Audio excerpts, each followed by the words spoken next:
আসসালামু আলাইকুম সম্মানিত দর্শক। মুসলিম উম্মার জন্য যে সুখবর নিয়ে এলো সৌদি সরকার।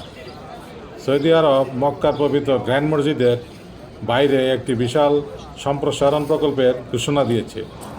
কিং সালমান গেট নামে পরিচিত এই সম্প্রসারণ প্রকল্পের আওতায় নামাজ, আবাসন ও আতিথেয়তা সুবিধা বৃদ্ধির জন্য পবিত্র নগরীর পাশে আধুনিক উচ্চ ভবন নির্মাণ করা হবে। বর্তমান বাদশার নামে কিং সালমান গেট নামক এ উন্নয়ন প্রকল্পটি আনুষ্ঠানিকভাবে উদ্বোধন করা হয়েছে। খবর মিডল ইস্ট আইয়ের।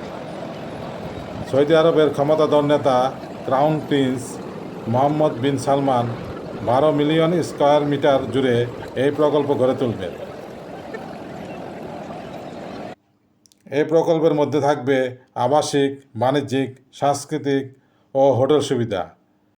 এছাড়া ইনডোর এবং আউটডোরে একসঙ্গে প্রায় 9 লাখ মুসল্লির নামাজ আদায়ের ব্যবস্থা থাকবে।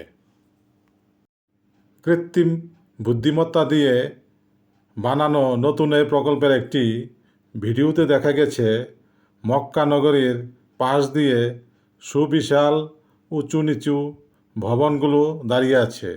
এর উপর দিয়ে উড়ে যাচ্ছে শান্তির পায়রা। এই মেগা প্রকল্পটি বাস্তবায়নে কাজ করবে রোয়া আল হারাম আল মাক্কি নামের একটি প্রতিষ্ঠান। নতুন এই প্রকল্পটি বাস্তবায়ন হলে 3 লাখ মানুষের কর্মসংস্থানের সুযোগ সৃষ্টি হবে। 2030 সালের মধ্যে পবিত্র নগরী মক্কায় 3 কোটি হজযাত্রীকে স্বাগত জানানোর লক্ষ্যে ব্যাপক কর্মতৎপরতা শুরু করেছে সৌদি আরব। অন্যান্য মেগা প্রজেক্টের পাশাপাশি মক্কা মদিনাকে ঘিরে এই পরিকল্পনা সাজিয়েছে সৌদি।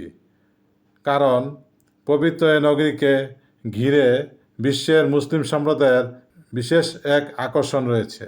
ইতিমধ্যেই সৌদি আরবের হজ ও উমরা মন্ত্রণালয় ঘোষণা করেছে এখন থেকে সব ধরনের ভিসাদারেই উমরা পালন করতে পারবেন। এর মধ্যে ব্যক্তিগত, পারিবারিক, ট্যুরিস্ট, ট্রানজিট, কর্মসংস্থান সহ সব ধরনের ভিসা অন্তর্ভুক্ত। এটি সৌদি ভিশন 2030-এর অংশ হিসেবে ধর্মীয় পর্যটনকে আরও সম্প্রসারণের উদ্যোগের অন্তর্ভুক্ত। দর্শক, ভিডিওটি ভালো লাগলে সাবস্ক্রাইব, লাইক ও কমেন্ট করে পাশে থাকবেন। সবাইকে আন্তরিকভাবে ধন্যবাদ। ভালো থাকবেন।